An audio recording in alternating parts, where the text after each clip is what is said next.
difference, one cup at a time. Yeah, this is tea time. Yeah, making a difference, one cup at a time. Tea time. So be sure to grab your tea, grab a seat, and tune in to Miss Liz.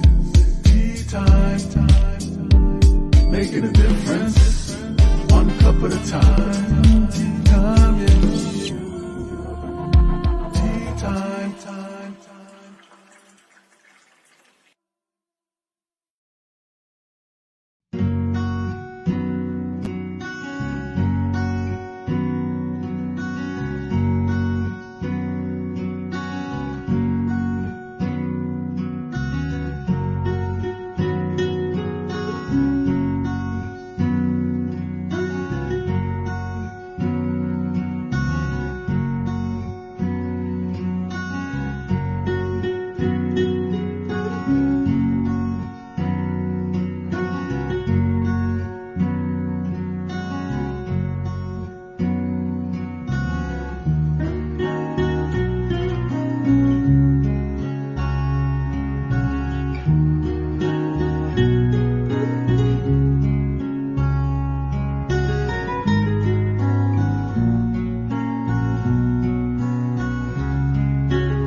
Well, good morning, good morning, good morning. We are here and we're here to have tea time.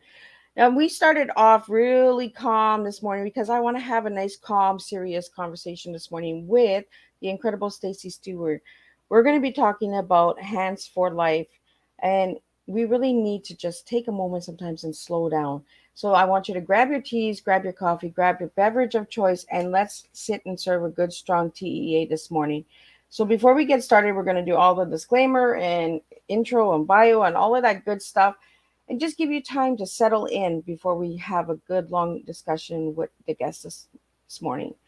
And then we'll be back this afternoon and this evening, and we'll be doing the same thing that we do each and every Thursday. We serve three strong TEAs over here at Tea Time with Miss Liz. So let's get started. Disclaimer for Miss Liz's Tea Time live shows. Miss Liz myself is going live using StreamYard. Before leaving a comment, please grant StreamYard permission to see your name at StreamYard.com.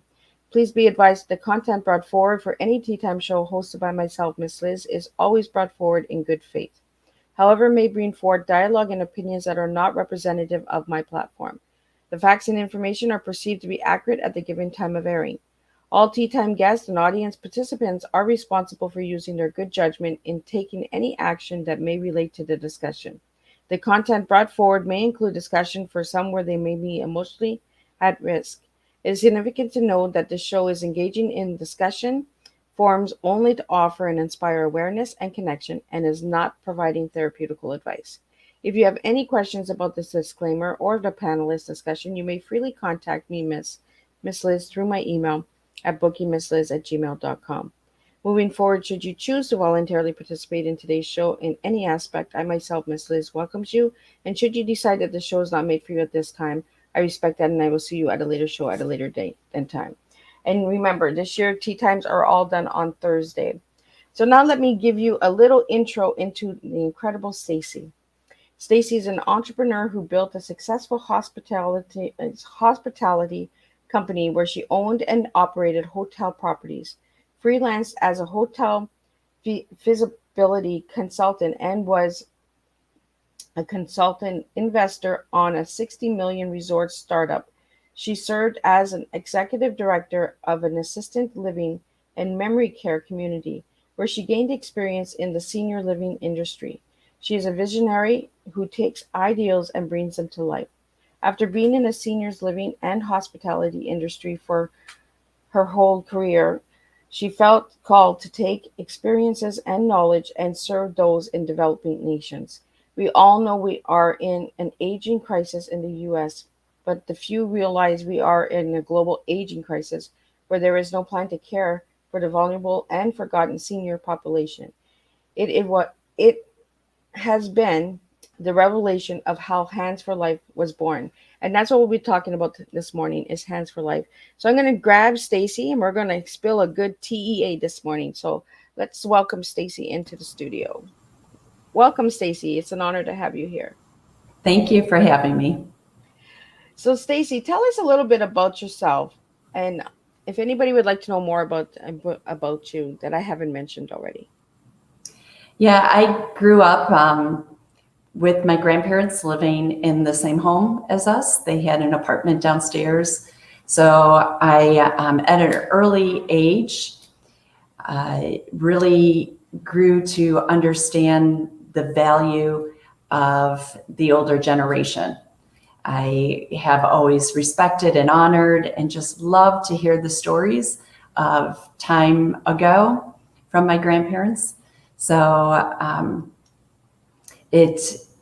the senior population is one of my passions.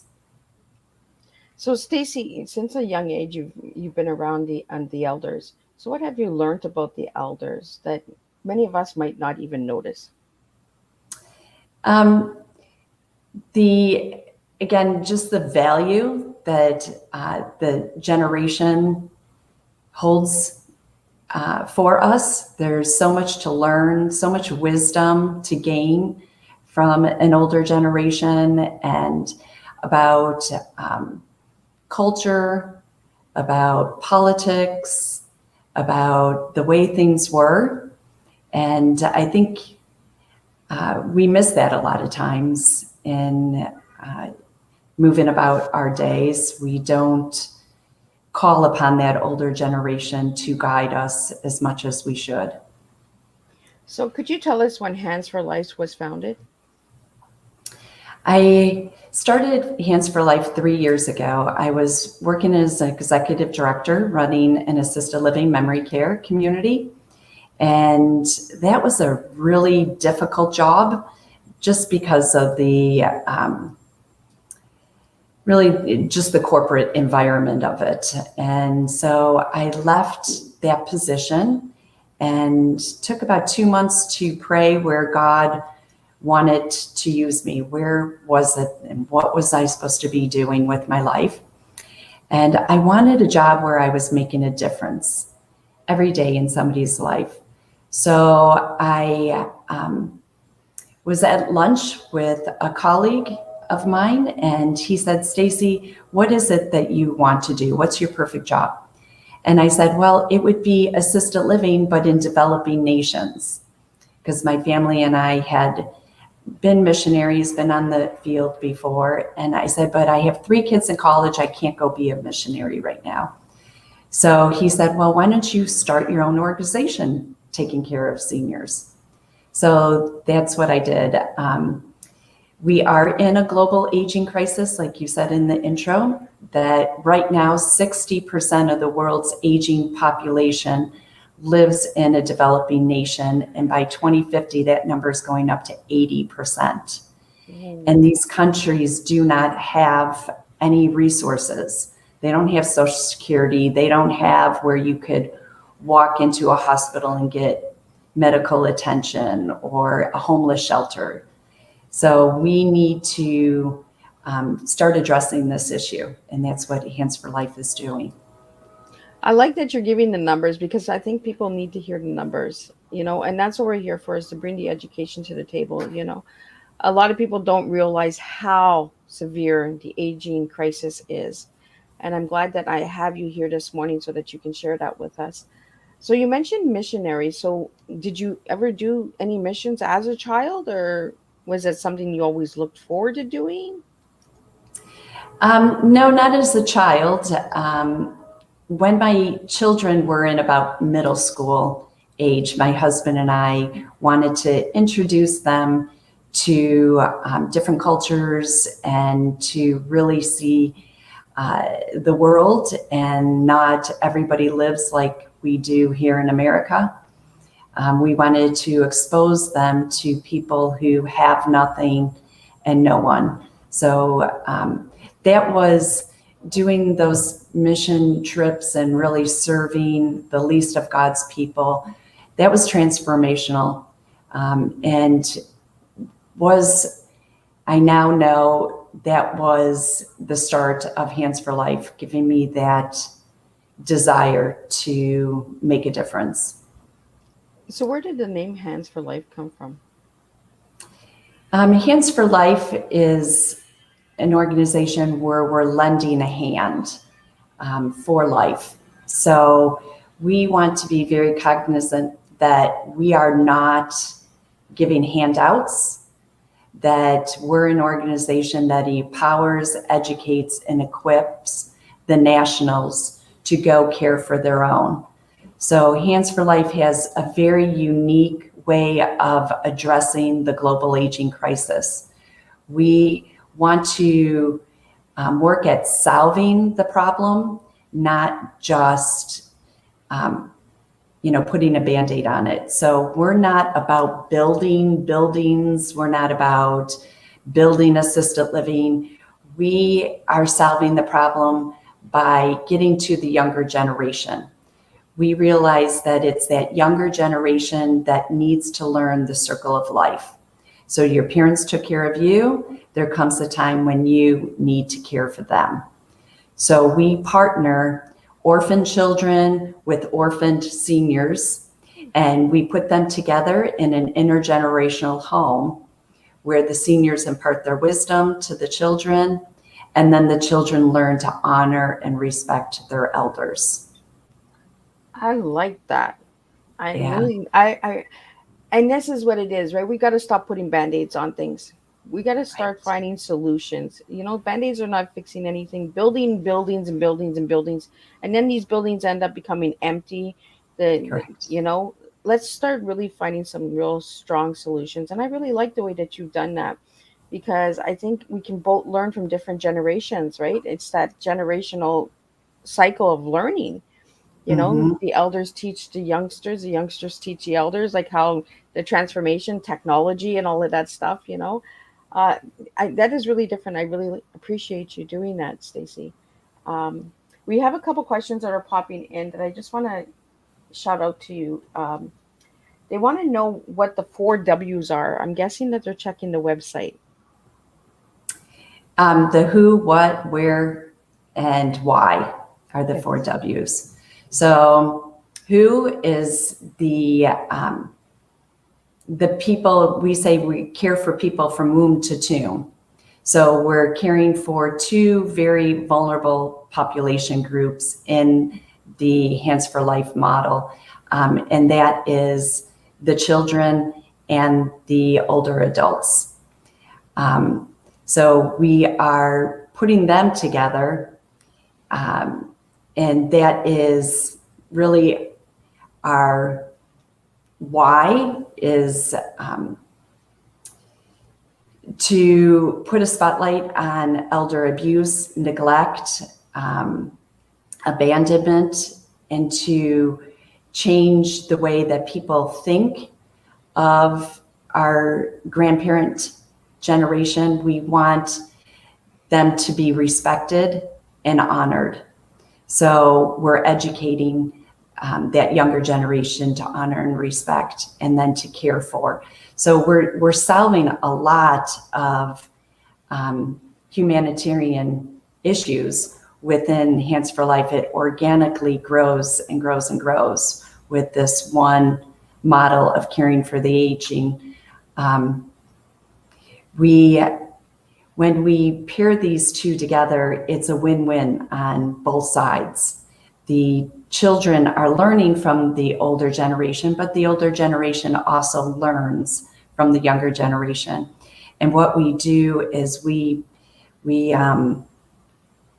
have a career workshop on our property. We have a 5-acre campus, and there's a career workshop. So in that workshop, there's a metal workshop, there's a wood workshop, jewelry making, arts and crafts. So the seniors teach the kids whatever their craft was.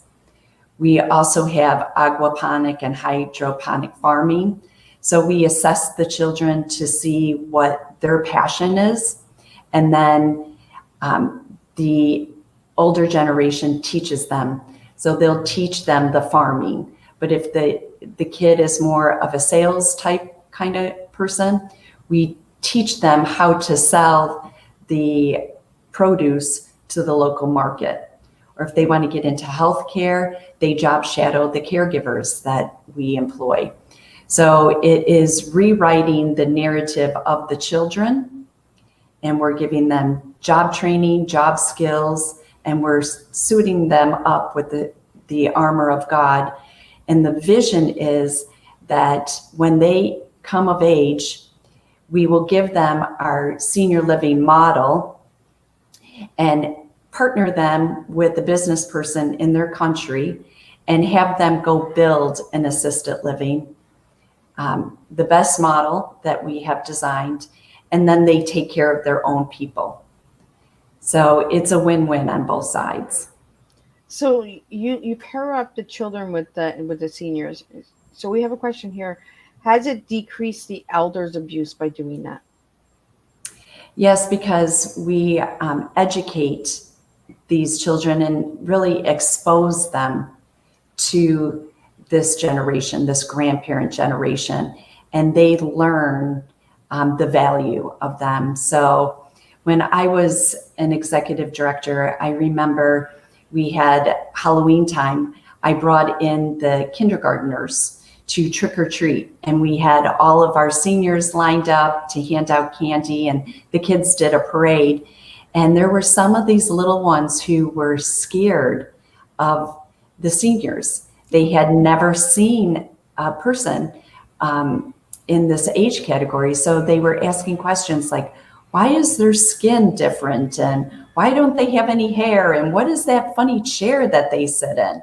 So it's just a lack of exposure. So we are very intentional. We have community outreach in our program too, to work with a broader range of people to bring two generations together.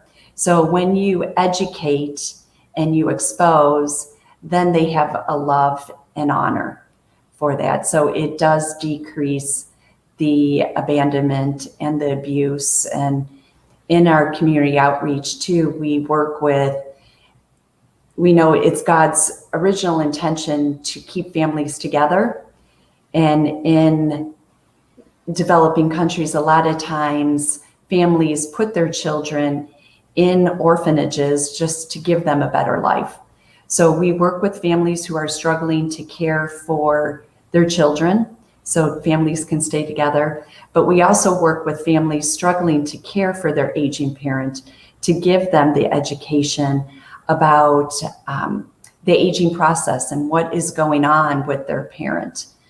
In developing nations, if somebody has Alzheimer's or dementia, they don't know what that is. Yeah. And so they think that they're possessed by a demon.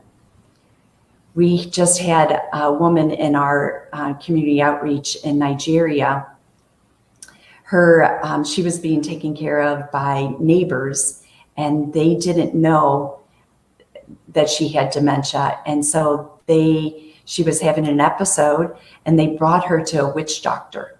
Wow. And instead of taking her for medical care, and she passed away because of this. And so it's educating. We get in and we educate the population about aging processes and the disease and simple things. How do you safely do a transfer?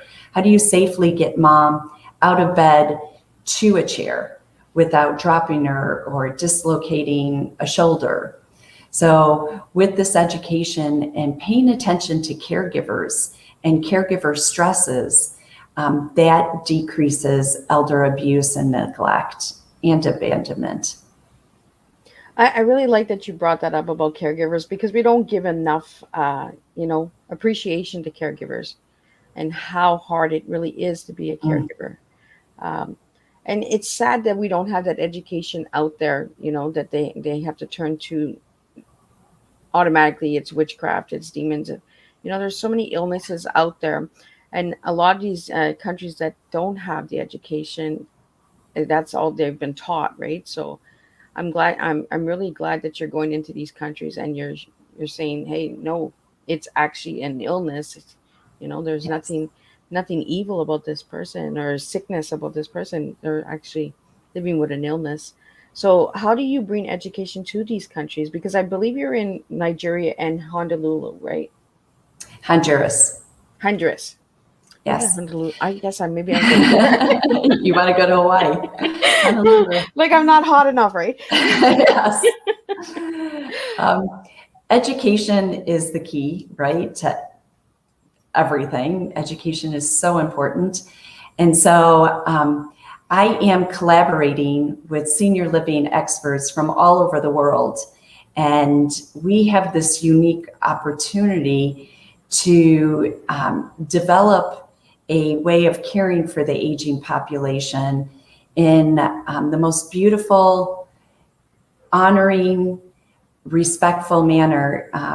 We're not getting it right here in the US. We have a lot to learn. A lot of our assisted living, memory care communities are not operating in the manner that they should be. So there's a lot of opportunity to learn. And what is unique about Hands for Life is that we're collaborating with all these experts to say, what is the best way to not only design, build, and operate a utopia type assisted living facility. We can do this in these developing countries because there's no regulations. So we're kind of a petri dish. We're putting think tanks together to say, how do we incorporate people with dementia without locking them in a memory care unit, where you lock them in and you say you can't talk to your relatives for 2 weeks because the resident needs to get acclimated, and the resident's like, why am I in jail? I want to go home. It's just heartbreaking. So how do we do this respectfully and integrate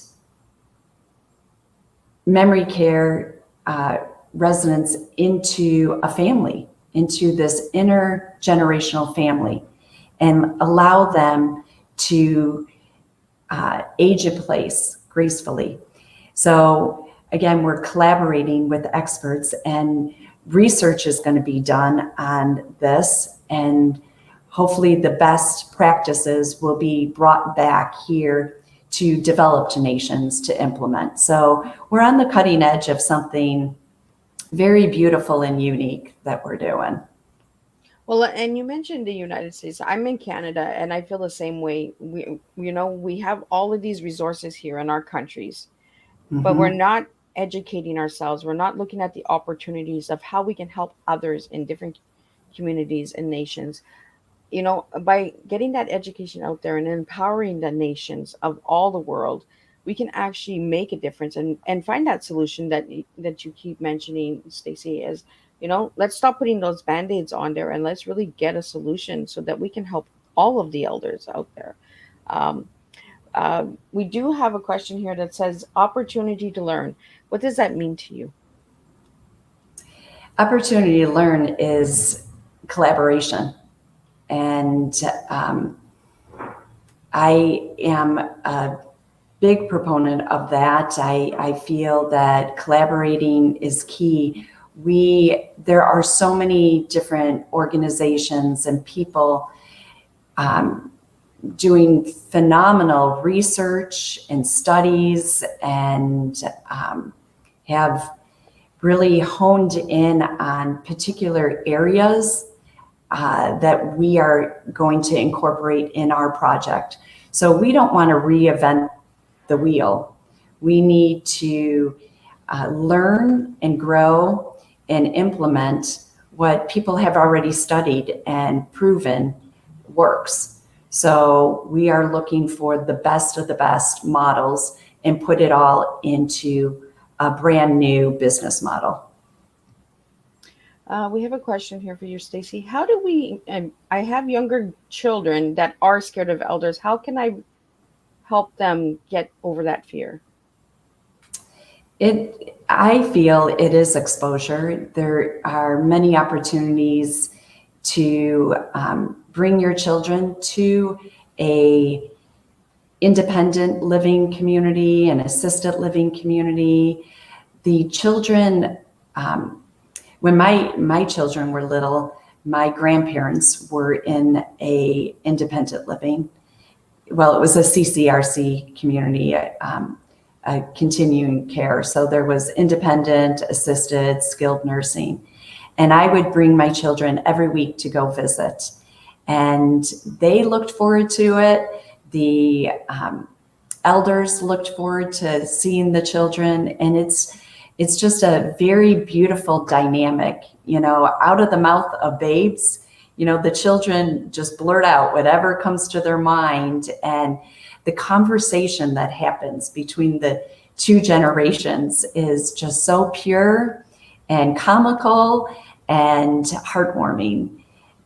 So I would definitely suggest, forming those relationships. And my relationship with my grandparents was so important to me and really formed who I am today as a adult, that I wanted to ensure my children experienced that. So I had my parents lived right next door to us when the kids were growing up, and now my parents live in the same town, and my kids are all in their 20s now and still have that very, very close bonding relationship. So if you have elders in your family, it's so important to develop those relationships, because the kids feel safe to go to that older generation for comfort. So when there's a conflict with the parent and child, they run to the grandparent.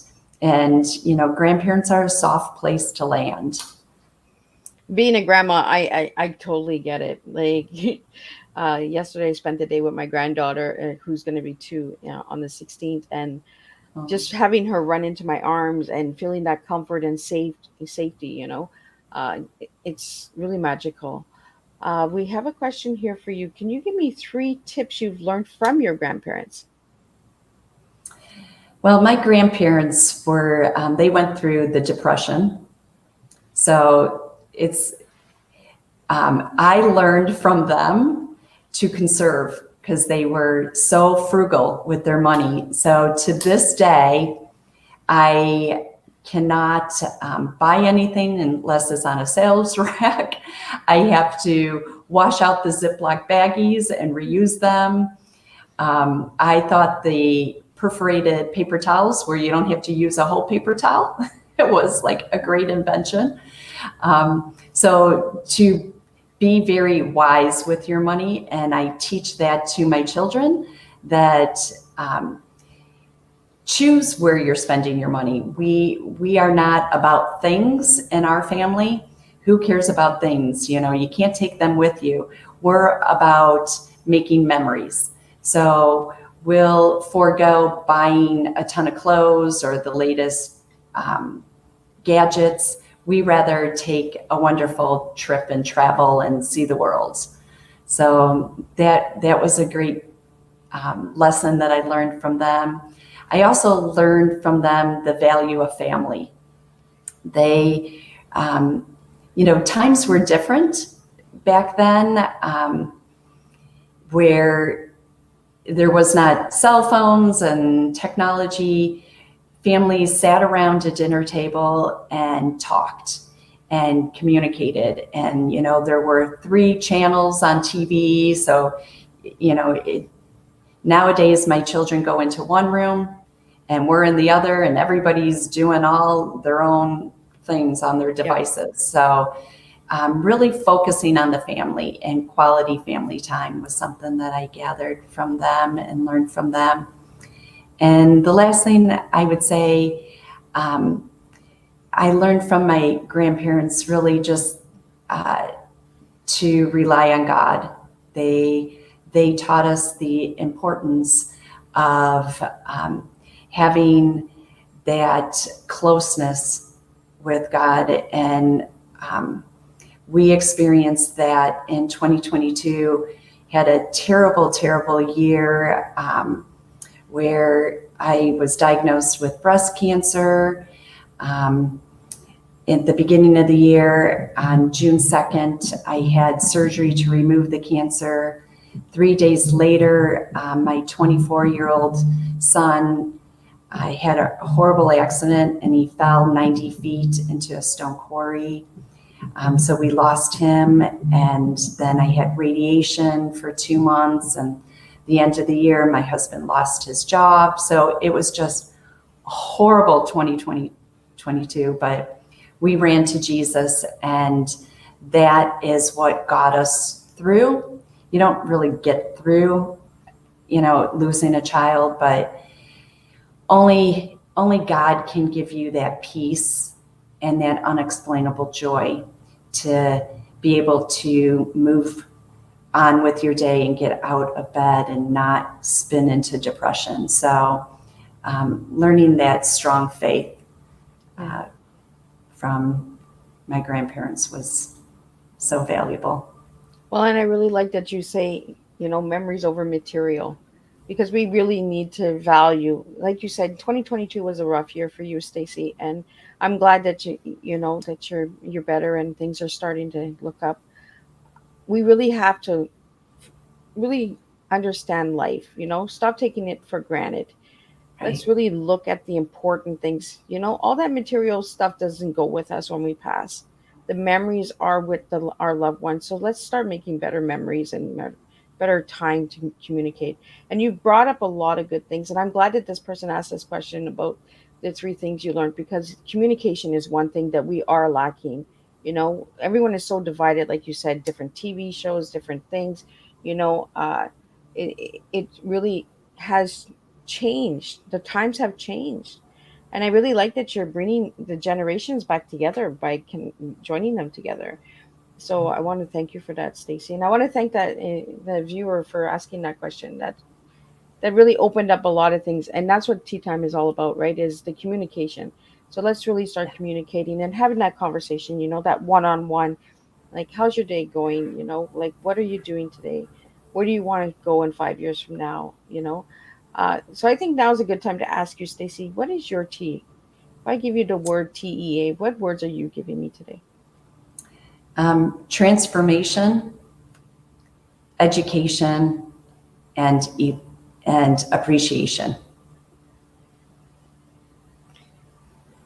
That is really a strong T, and that really speaks dear and heart to what you're doing. So if you'd like to share a little bit on those 3 words. Transformation, Hands for Life is about transforming lives. And like I said earlier, we say from womb to tomb. We are caring for 2 vulnerable populations. We're rewriting the children's narrative, but we're also ensuring that the senior population has the best, honorable, loving, being cared for in their last season of life. So transforming those lives. Education, it's all about education. We talked about that, how we need to educate, and that's what will get us to be able to transform lives. And then appreciation, I appreciate all the blessings in my life. Life is hard. We're not guaranteed tomorrow. This world is turned upside down right now. There's a lot of ugliness in the world. So we need to keep our focus on the good. And, where you put your attention is where life will blossom. And so if you're looking for the good, you will see the good. If you're focusing on woe-is me and why me and asking all those questions, you're just going to spin into a dark place. So keep your eyes focused on goodness and appreciate that. Well, I really want to thank you for saying that. Life is precious and we really need to start appreciating it. I want to get into a little bit of what Hands for Life is and what opportunities people can have by finding Hands for Life and donating and sponsoring? Like, how does all of that work, Stacy? Yeah, so Hands for Life, we are working in Nigeria. We have a small project in Honduras, but our focus right now is on Nigeria and building the first intergenerational home there. And it is going to be named, the seniors in our community outreach wanted to name it in honor of my son who passed. So it's the Alexander Stewey Intergenerational Memorial Home. So we are raising funds to build that. People can go on our website at h4lworld.org to donate to raise that. We also, on our website, we have a sponsorship page there. We have seniors in our community outreach and children right now that need sponsors. For $39 a month, you can sponsor either a grandparent or a grandchild, and we provide those people with the grandparents. We provide much needed medication and health care. We just did paid for a surgery for a gentleman who was losing his sight because of glaucoma. We provide food for them, and the children on there, we pay for their education, their school clothes, supplies, and food as well. So a lot of need. We're looking for people to come alongside us as monthly sponsors. We need to build up that monthly stable income. So whether it's $10 a month or $100 a month, or $500 a month. I just had somebody donate $1,000 a month, which, what a blessing. That stable income allows us to keep moving forward in our vision and mission. And then, Hands for Life is always looking for volunteers. I can use social media, somebody as an expert in social media to manage that accounts. There's so many facets to Hands for Life. International lawyer, we're looking for that. So just reach out on our website, whatever your passion is. We need prayer partners. It's so important to have people praying for our Hands for Life family and our vision and mission. So on our website, there is a lend a hand button that you can see all the areas to get involved. Well, that's really amazing, and I like that you have the prayer partners out there because we need to be praying for other people. Uh, Mhm. God wants us to really pray for everyone, not just for ourselves. And you're really opening my eyes to seeing a lot of things differently as well. Like my best friend is my 97-year-old grandma, so like Oh, yes. I strongly believe that we need to keep those connections alive because they're not going to be here forever. So when they're Right. gone, we have to have these memories so that we can carry them on to our children.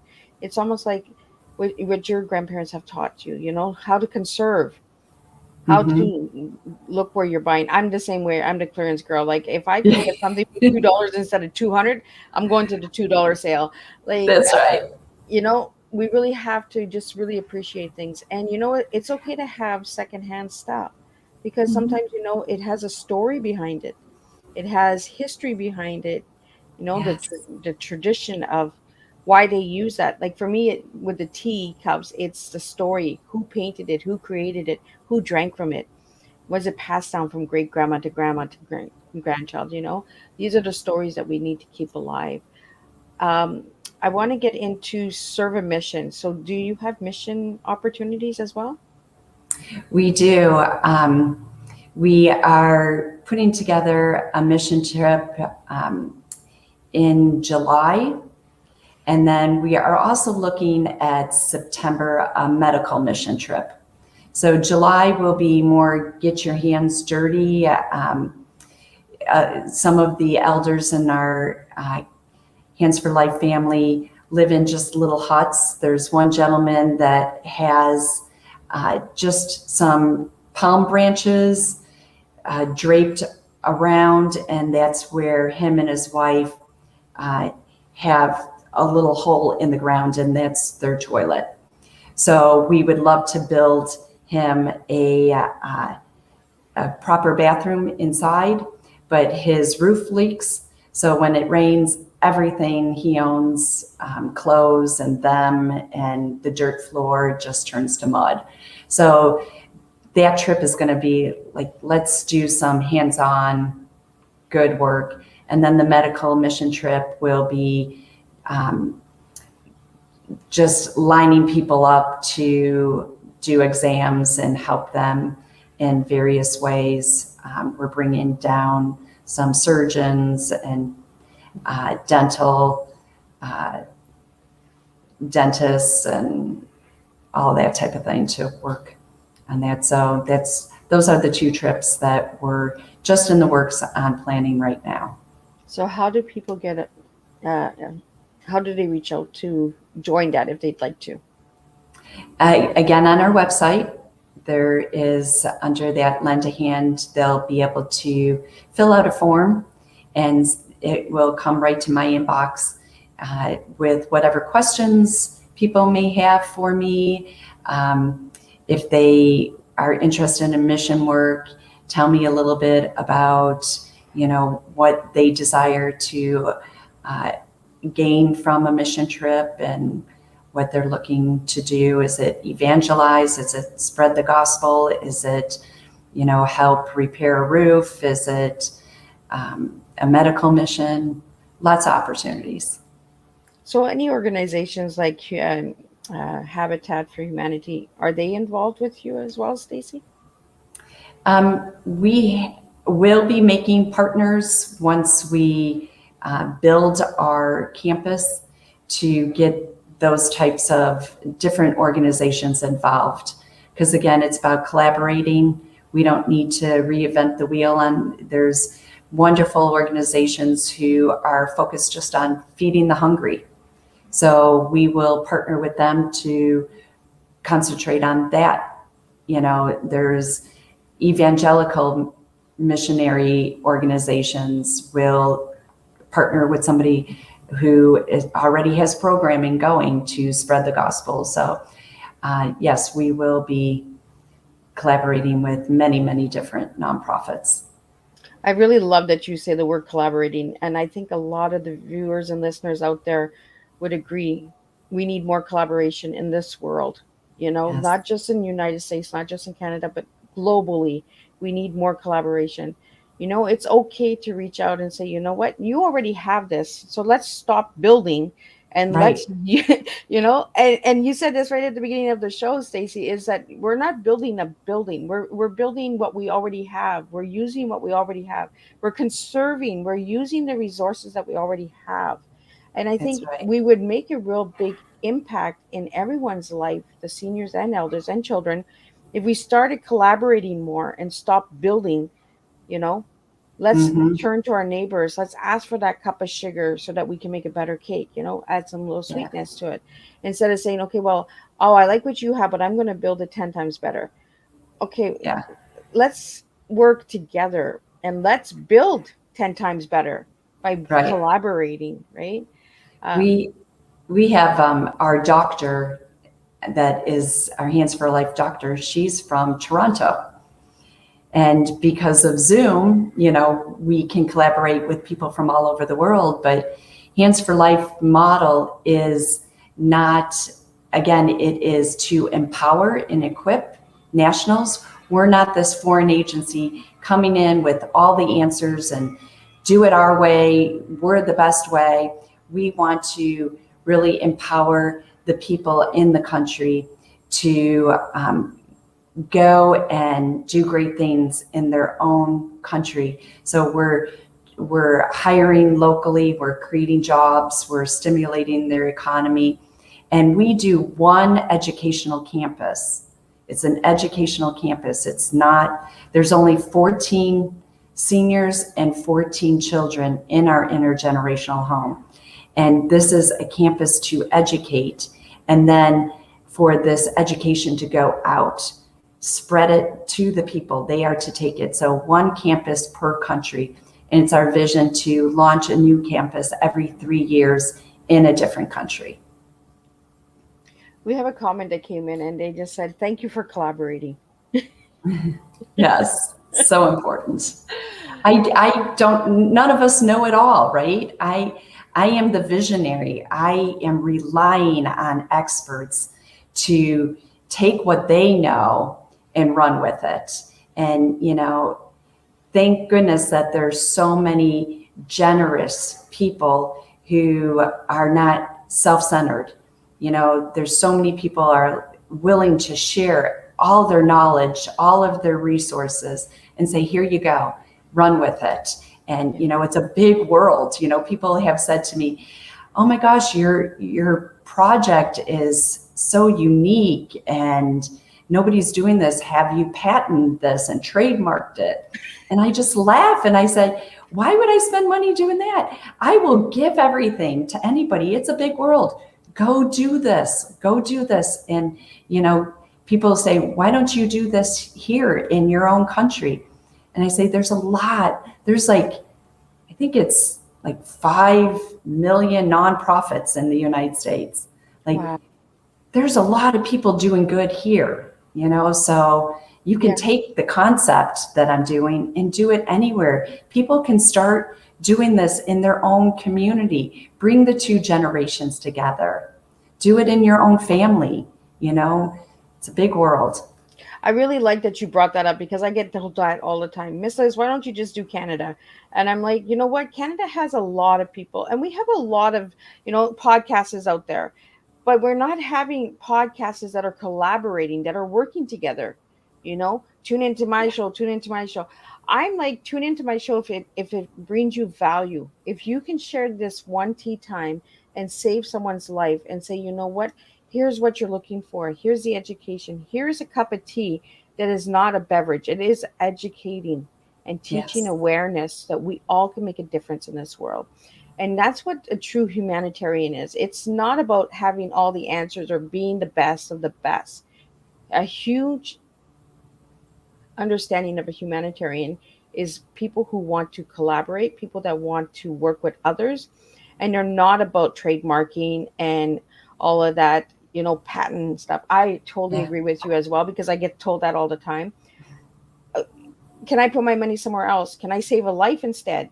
You know, if you want to take what I'm serving and you want to trademark it and you want to patent it, you're more than welcome to spend that money. But I'd rather spend my money on saving someone's life, you know? So I want to thank you, Stacy, for bringing that up, because I think the viewers and listeners out there and who will watch the replay later on in the show, we really need to start bringing the true value of humanity work to the table, you know, because COVID was a time when we lost a lot of family. We lost a lot of connection and division. And, you know, there was a lot of separation where even us in developing countries, we felt it. We had that isolation. We had that lockdown. So we need to really bring that to the table and say, you know what did we value the most during that time period? Was family, was connection, was communication, you know, because we were isolated, we were locked in. So we all felt it. It was global. It wasn't just Canada and US that went through it. It was all over. So I really want to thank you, Stacy, for bringing that to the table this morning. And I really want to thank the viewers that are tuning in right now and throwing your questions at this conversation this morning, because this is what we need to do, is we need to have these open conversations, these open discussions of true value awareness of human beings. You know, we're all trying, we all have struggles, we all have things that we're working through, but we can continue on if we're helping another. So I want to really thank you, Stacy, for that. Now, before we wrap up your tea time, because our hour is coming really fast this morning, I want to get into some of the personal questions that I've asked all my guests. So I asked you one word to describe yourself as a person, and you gave me the word faithful. So what does that word mean for you? Faithful means that you have to remain steadfast in kind of as what we spoke about before, steadfast in focusing on goodness through all times. Being faithful to your belief in God, in just your core beliefs, your core character of who you are, you have to stay true and faithful to that. So what are your core beliefs? Because in this world right now, it's easy to get swayed by public opinion or by, people trying to change your core beliefs and saying that you're wrong for believing in certain things, that. So just staying faithful to who you are and to who God is. I like that, to who you are. We really need to be authentic with ourselves. We really need to, live those core values. And it's like you said, there's a lot of opinions out there. There's a lot of people that are always, well, you could do it this way, you could do it that way. You can do it too. Yeah. Let's Yeah. collaborate and let's make it different. Instead of bashing and finding fault in everything, let's find some positive in it, and let's find some solutions and resources in that. So I really want to thank you for what Hands for Life is doing. It's truly amazing, Stacy. So thank you for that. Thank you. So, and I ask all my guests this, what their favorite color is, and you gave me purple. So what does purple mean to Stacy? Purple just has always been my favorite color. Even as a child, my parents knew purple was my color, and they were changing the carpet. I got a purple shag carpet when I was a kid. Loved my carpeting. But purple is passion. Purple is a warm color. It's passion. And I'm a passionate person. I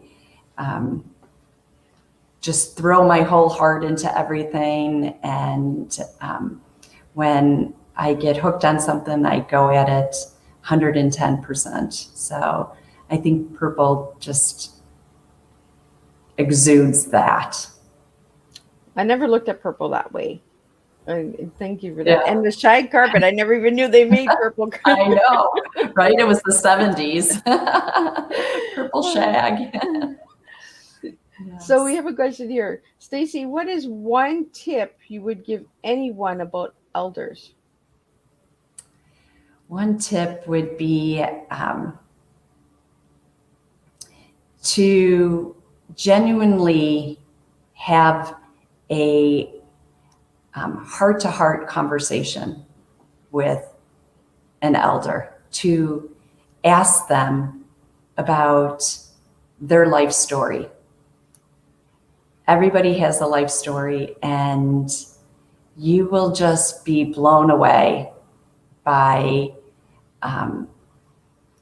what comes out about their experiences and what the world was like. And you get it through their lens. And so I remember in the assisted living that I was running, there was a gentleman who was 99 years old, and he was fragile, but he was still really sharp. And some of the caregivers did not treat him with respect. And I would take them aside. They would get frustrated, and I'd take them aside and I'd say, do you know who Mr. Tom is? Like, this man was the vice president of Campbell Soup. Wow. He is a Purple Heart recipient. He was a prisoner of war. And I said, do you see in his apartment, like that drawing? He traded a pack of cigarettes for a Japanese enemy who he was being held hostage in this prison of war. The guy drew the prison camp and gave that to him, and he traded a pack of cigarettes. I said, the stories that this man has and the life that he has lived, He was a big executive, generous man. Honor and respect him. So, as we age, we just become inherently less valuable in the eyes of the younger generation. So remember that and have those conversations and learn who they are and what their story is. So we have a question here for you, Stacy. You say the story of your life. So what would your name of your story be? What would the name of my, oh my, that's a hard one. I haven't thought about that. We joke, and I think this could be it. If we were to write a book, the book would be Don't Buy Real Estate When You're in Disneyland. Because we bought a hotel while we were in Disneyland with the children, and we did the negotiations sitting on a park bench, and it turned out to be a really bad business deal. But the takeaway was that,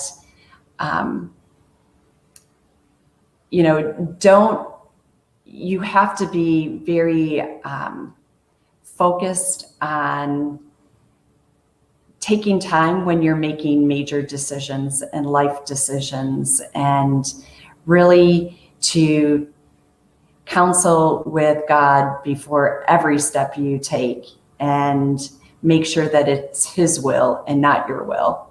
So that would be my advice. And the theme of the book is when I try to do things my way, it never turns out. It's disastrous. So Right, it's like the story of our life. We think it should be this way, and then we get this, and we're like, "Oh, that's not what I expected." Yeah, right? I didn't get a exactly. Disney ride. Right. Don't negotiate. And that's really a nice story to tell, because there's so much in that story, just in the title, right? Yes. Like, don't buy. Yes. Don't buy one in Disney. It's a false world. You're in, a false reality. So Yeah. be careful. Yes. So any final words that you would like to share with the audience today before we wrap up?